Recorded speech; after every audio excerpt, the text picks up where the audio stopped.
Chito Vera suffers third straight loss, storms out of the octagon after controversial split decision at UFC Vancouver. It was a night of heartbreak and frustration for Marlon Chito Vera, who now finds himself on the first three-fight losing streak of his UFC career. At UFC Vancouver, the Ecuadorian bantamweight took on hometown favorite Ayman Zahabi in what many expected to be a rebound fight after back-to-back defeats. Instead, Vera's skin continued in agonizing fashion as he dropped a split decision that left fans and Vera himself divided over the outcome. Both fighters landed an identical number of significant strikes across the 15-minute contest, but Zahabi's precision and consistency seemed to sway the judges. The Canadian outlanded Vera in every round and mixed his striking well, even as Vera managed to drop Zahabi in round 2 with one of the fight's biggest moments. Still, when the final horn sounded, it was Zahabi who had his hand raised, earning his 7th straight victory and cementing his place in the bantamweight top 10. Vera, visibly upset, threw a Monster Energy bottle to the ground before trying to storm out of the cage. When an official blocked his attempt to exit through a side door, the 31-year-old reluctantly made his way toward the main exit, shaking his head in disbelief. The controversial ending drew plenty of reaction from fans online. Many felt Vera had done enough to win, or that Zahabi's recent victories had benefited from questionable judging. "Robbed Aldo, now Chito," one fan wrote on X, referring to Zahabi's previous close call against Jose Aldo at UFC 315. "Back-to-back undeserved wins for Zahabi," another added. Others, however, blamed Vera for not pushing harder after the knockdown in the second round. One viewer posted, "Chito lost the fight the moment he decided not to finish it in round 2. He stopped fighting halfway through. It's the same story every time." The loss marks a low point in Vera's UFC run, a stark contrast to the man who once handed Sean O'Malley his only professional defeat and fought for the bantamweight title earlier this year. With his trademark aggression and knockout power missing in recent outings, Vera now faces a tough question about what comes next. Can Chito Vera find his fire again, or has his run among the elite at 135 pounds finally hit a wall? Either way, the emotion he showed in Vancouver makes one thing clear: Chito Vera isn't done fighting yet. He's just not ready to accept how the story's being written. Saturday night in Vancouver brought a rough reality check for one of the UFC's most active and unpredictable competitors, Kevin Holland. Known for his quick turnarounds and relentless fighting schedule, Trailblazer entered the octagon for his 5th bout of 2025, hoping to add another win to his already jam-packed year. Instead, he walked away with a 2nd consecutive loss, frustration written all over his face. Fans had expressed concern heading into the weekend, worried that Holland's trademark activity might finally be catching up to him. After all, he'd already fought 4 times this year, including a grueling all-out war against Daniel Rodriguez in July that many labeled a Fight of the Year contender. Still, in typical Holland fashion, rest was never an option. Determined to reach 6 fights before the year's end, he jumped back into action at UFC Vancouver, but this time, things didn't go his way. The 31-year-old American started strong against Canada's Mike Malott in the co-main event, taking the first round decisively on all 3 judges' scorecards. But as the fight wore on, momentum shifted. 2 painful low blows in the second round visibly hampered Holland's movement and rhythm, and despite repeated pauses, he struggled to recover fully. Malott capitalized on the opportunity, adjusting his pace and control to edge out the remaining rounds and secure a 29-28 unanimous decision win in front of a roaring home crowd. The fight wasn't without controversy or comedy. Afterward, Malott jokingly addressed the accidental fouls during his post-fight interview. "The game plan to knee him in the nuts was working perfectly," he quipped with a grin, before quickly clarifying, "No, I swear I was aiming for the body.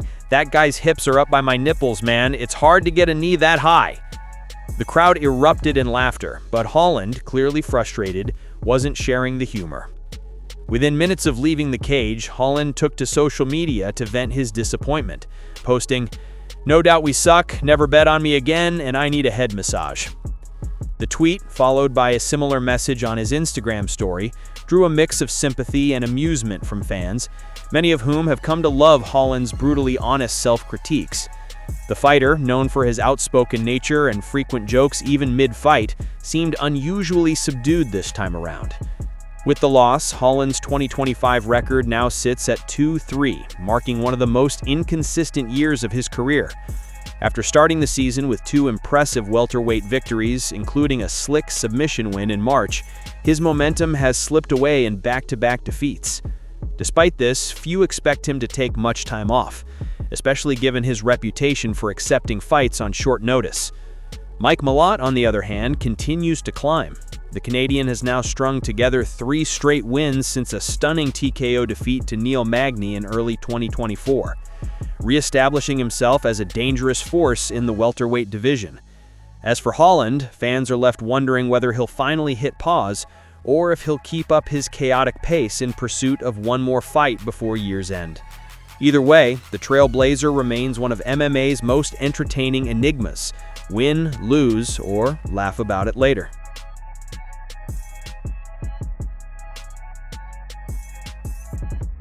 Andy Aspinall is brimming with confidence ahead of his son Tom Aspinall's first undisputed heavyweight title defense at UFC 321. And if his demeanor is any indication, the father-coach duo are approaching fight week in Abu Dhabi with a calm, calculated mindset rather than nerves. For most parents, watching their child headline a UFC pay-per-view, especially in the world's most dangerous division, would be agonizing. But for Andy Aspinall, a lifelong martial artist who molded his son into one of the most complete heavyweights the sport has ever seen, it's just another step in a carefully executed plan 2 decades in the making. The elder Aspinall, 62, walked away from a lucrative IT career nearly 20 years ago to fully commit himself to coaching his sons in mixed martial arts. That gamble paid off in full when Tom captured the UFC interim heavyweight title in 2023, then unified it with a spectacular knockout the following year. Now, as Tom prepares to defend the belt for the first time against French technician Cyril Gane, Andy sees no reason to worry. Cyril Gane is a good point fighter. He's a flicker and toucher, a kickboxer who likes to play at range. He finishes fights, but he takes a lot of shots to finish people. Tom's a lot more clinical. I don't think Gane's skill set will cause him issues at all. It's a confident and perhaps prophetic assessment from a man who spent his life preparing his son for every possible scenario. Gane, known for his movement and technical striking, has been exposed before against elite grapplers such as John Jones and Francis Ngannou, both of whom exploited his limited ground defense. Many expect Tom Aspinall, who possesses lightning-fast submissions and ground control for a heavyweight, to follow that same blueprint. Yet Tom insists he won't be relying solely on wrestling when the cage door closes. Speaking to Bloody Elbow last month, the champion emphasized his readiness for any situation. "I wouldn't be surprised if he tried to take me down. It's MMA, so I'm preparing for everything. I work with high-level guys in all aspects. I'm comfortable anywhere. I'll take the path of least resistance, however that looks on the night." Aspinall also credited Gane for improving since his last grappling-heavy losses. He's had holes in his ground game, but he's worked on them. Stuff like that makes you better. I wouldn't be surprised if we get into a lot of grappling exchanges this time, or if we just have a straight-up stand-up fight. You gotta be ready for anything. That readiness, mental, physical, and technical, has been a hallmark of the Aspinall family philosophy. Andy instilled in Tom not just a mastery of skill, but a calm, analytical approach to fighting that's rare among heavyweights. The younger Aspinall's composure, timing, and adaptability have made him one of the most complete champions in recent memory. As UFC 321 draws near, with Abu Dhabi's Etihad Arena set to host the world's premier heavyweights, Andy Aspinall's serene confidence might say more than any prediction ever could. While others see danger in Cyril Gane's unpredictable style, Andy sees preparation, precision, and years of hard work culminating in one more successful title defense for his son. And if Tom Aspinall performs the way his father expects, Saturday night could mark the beginning of a new era, not just for the heavyweight division, but for the legacy of the Aspinall family itself. Lightweight king and current pound-for-pound #1 Ilia Topuria has again shown just how deep the Georgian bond runs inside the UFC. Speaking to international media this week, the undefeated champion was full of praise for his compatriot and fellow title holder Merab Dvalishvili, calling him an awesome guy, salt of the earth, and insisting that his relentless drive makes him one of the sport's most extraordinary athletes. Topuria, whose meteoric rise culminated in capturing the lightweight belt earlier this year, seemed almost in awe of Dvalishvili's work rate. "He just had another fight scheduled," he said with a laugh. "That man is not normal. He's built different. I've told Merab before, he should change divisions. He could absolutely become a two-division champion." It wasn't the first time Topuria had floated that idea. Both men shared Georgian roots but took different roads to the top. Topuria relocated to Spain as a child, while Dvalishvili carved out his career in the United States, training under Matt Serra and Ray Longo on Long Island. Despite living worlds apart, the mutual respect between them has grown stronger as each ascended to world champion status. When asked about a hypothetical matchup between Dvalishvili and featherweight legend Alexander Volkanovski, Topuria didn't hesitate. "I have no doubts about what happens in that fight," he said confidently. "I know it ends with Merab winning." Coming from the reigning pound-for-pound #1 and a fighter celebrated for his precision and fight IQ, that kind of endorsement carries serious weight. Still, while Topuria envisions Dvalishvili chasing a second belt, Merab's loyalty may prevent it. The bantamweight champion has long made it clear that friendship comes before legacy, especially when it comes to his brother, former champion Aljamain Sterling. Merab's story is a rare example of humility and devotion in a sport often built on rivalry. Arriving in the U.S. unable to speak English and working construction jobs to fund his training, Dvalishvili found family at Serra Longo. Serra, already an established UFC talent, took him under his wing. The two have been inseparable since, sparring partners turned surrogate brothers who pledged never to fight each other, even when the belt and millions of dollars were on the line. That pact caused waves when Sterling held the bantamweight title and Dvalishvili emerged as the clear #1 contender. UFC President Dana White publicly criticized the decision, saying it made no sense, but Merab stood firm. He chose loyalty over ambition, insisting that his friend's success was his own. The dynamic drew comparisons to Cain Velasquez and Daniel Cormier, who famously refused to face one another during their UFC primes, a decision that led Cormier to drop to light heavyweight to chase gold elsewhere. Given that precedent, few expect Merab to risk crossing paths with Sterling again by moving to featherweight, even if it might bring another championship opportunity. For him, honor seems to outweigh hardware. Still, with Dvalishvili continuing his reign of dominance at 135 pounds and Topuria reigning supreme at 155, Georgia now stands at the center of two UFC divisions. The pair represent contrasting styles, Topuria's crisp power striking and Dvalishvili's relentless grappling, yet both embody the same spirit of discipline, resilience, and national pride. As Topuria put it, "Merab's not normal, he's special. You can't teach what he has." And in a sport where even champions are quick to chase the next payday or grudge match, that kind of mutual admiration and integrity between two world beaters feels just as rare and just as powerful as a knockout or a title belt.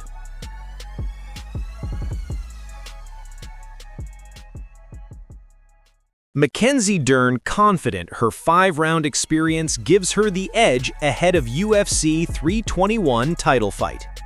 As she prepares for the biggest fight of her career, Mackenzie Dern believes her extensive experience in 5-round wars could be the key to victory at UFC 321. In the co-main event, Dern will face Virna Jandiroba for the vacant UFC Strawweight Championship, marking a long-awaited title opportunity for the Brazilian-American submission specialist. Dern has spent years clawing her way back into contention after a series of ups and downs in one of the UFC's most competitive divisions.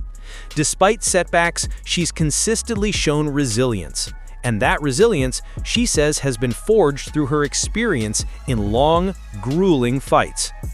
"I've had about 4 or 5 five-round fights in the last 5 years," Dern said ahead of fight week. "It changes the game a bit compared to 3 rounds. You can take a little more time to feel things out, find your range, and really see how your opponent moves." The 31-year-old grappling ace believes that having 25 minutes to adapt and adjust will play a major role against Jandiroba, another decorated Brazilian jiu-jitsu black belt. 3 rounds go by so fast, you don't want to fall behind. But in 5 rounds, you can stay composed, make reads, and find your opportunities. "We've trained hard to make sure I can keep my pace and stay sharp the whole fight." The matchup between Dern and Jandiroba is expected to showcase some of the best grappling in women's MMA, with both fighters known for their elite ground skills and submission prowess. Still, Dern insists her championship mindset and conditioning will be what separates her when the octagon door closes. This fight is about being smart, not just pushing the pace, but keeping that championship focus for all 25 minutes. "I'm ready to fight hard, but also to fight smart." UFC 321 takes place in Abu Dhabi, with Tom Aspinall versus Cyril Gane headlining for the undisputed heavyweight crown. But Dern versus Jandiroba could easily steal the show as one of the night's most technical and high-stakes battles. Khamzat Chimaev fires shots at Reinier De Ridder after UFC Vancouver, and a troll account fires back. UFC middleweight champion Khamzat Chimaev wasted no time throwing shade at Reinier De Ridder following his defeat to Brendan Allen in the UFC Vancouver main event. But what happened next quickly took over social media. De Ridder and Allen met in what was billed as a potential middleweight title eliminator. The former 2 Division I championship king started strong but faded fast after being out-grappled by Allen. By the end of round 4, a clearly exhausted De Ridder failed to return to his stool, prompting his corner to throw in the towel. Moments later, Khamzat Chimaev took to X, formerly Twitter, to deliver a typically ruthless 5-word verdict. "This bullshish guy, give up." The jab was vintage Chimaev, short, brutal, and designed to go viral. Within minutes, the post had racked up thousands of interactions and predictably divided fans. Some echoed Chimaev's sentiment that De Ridder had quit, while others criticized the champ for mocking a fighter who had reportedly battled illness and a broken hand during the bout. Brendan Allen, who now boasts a career-best win, used his post-fight moment to call for a shot at Chimaev's middleweight crown. However, with Nasruddin Imavov riding a 5-fight winning streak that includes victories over Allen, Israel Adesanya, and Kyle Barallo, most insiders believe the French contender is next in line for the title. Still, Chimaev appears more focused on another name, Alex Pereira. Following Pereira's stunning 80-second knockout victory over Magomed Ankalaev to reclaim the light heavyweight title at UFC 320, Chimaev reignited their rivalry with a pointed message. "At Alex Pereira UFC, congrats, now we need to finish our business." Pereira, however, brushed off the call-out at his post-fight press conference, saying, "Thanks for congratulating me, but all I want is a super fight. I want to fight at heavyweight." Undeterred, Chimaev doubled down days later, telling Russian journalist Arslanbek Badayev that Pereira could only beat him if I get reckless standing with him. While all of this was unfolding, a troll account posing as Reinier De Ridder decided to clap back at Chimaev, sending MMA Twitter into a frenzy. The fake profile, which many fans initially believed was legitimate, fired back with a savage 2-word reply, "Shut up," accompanied by a rat emoji and a collage of photos showing Chimaev hospitalized following previous fight withdrawals. The tweet amassed more than 2 million views in just hours, before fans realized the account wasn't real. Still, the damage and the entertainment was done. De Ridder himself has not made any official public statement since the loss, though his coach later confirmed that the Dutchman had battled a severe illness and a hand injury leading into UFC Vancouver. Despite that, millions of fans were duped by the troll's response, believing the feud had escalated into a full-blown social media war. As for Chimaev, he seems content stirring the pot as the middleweight division awaits clarity. Whether his next challenger is Imavov, Allen, or a returning superstar like Pereira, one thing's certain: Boers remains the center of every conversation both inside and outside the cage. And as the De Ridder saga proved, even when he's not fighting, Khamzat Chimaev knows exactly how to keep the MMA world talking.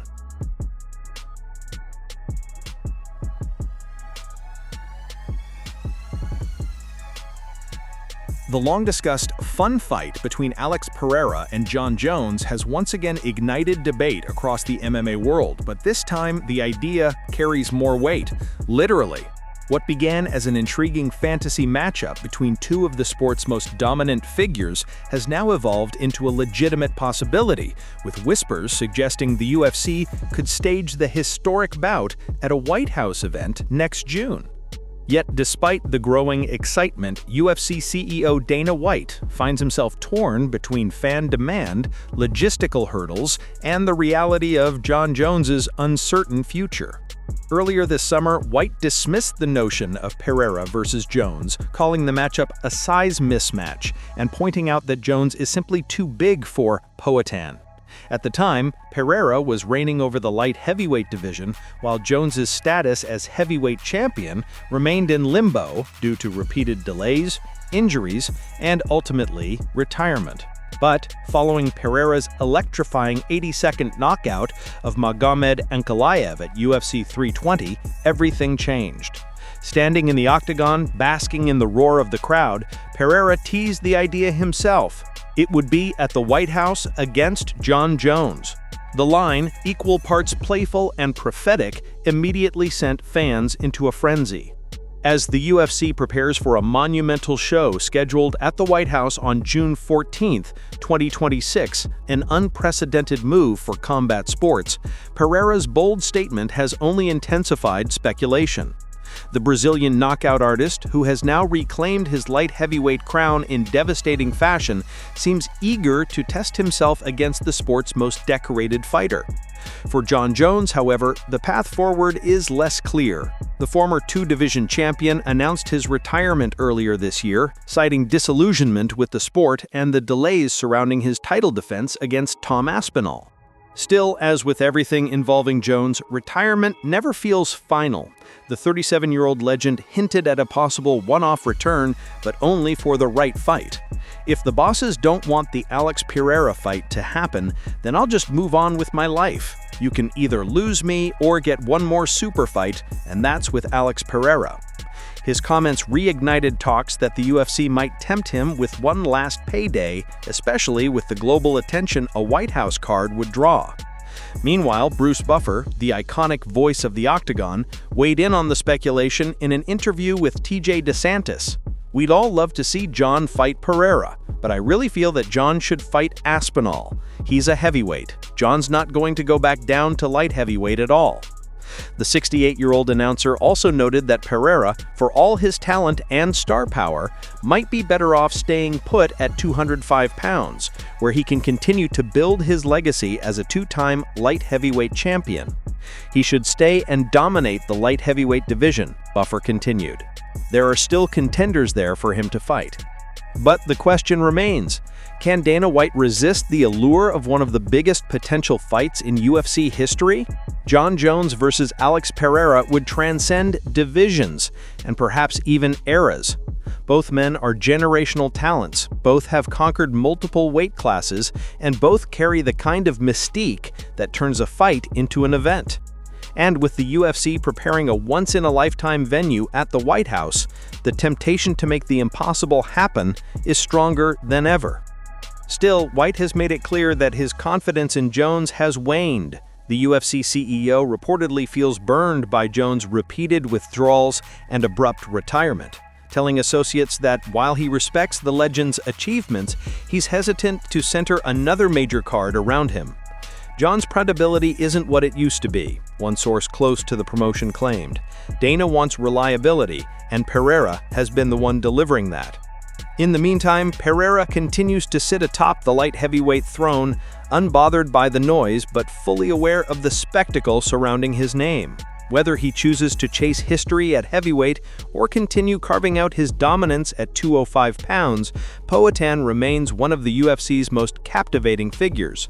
And if the stars align, or perhaps if politics allow, the image of Alex Pereira and John Jones squaring off on the south lawn of the White House could become one of the most surreal and iconic moments in combat sports history.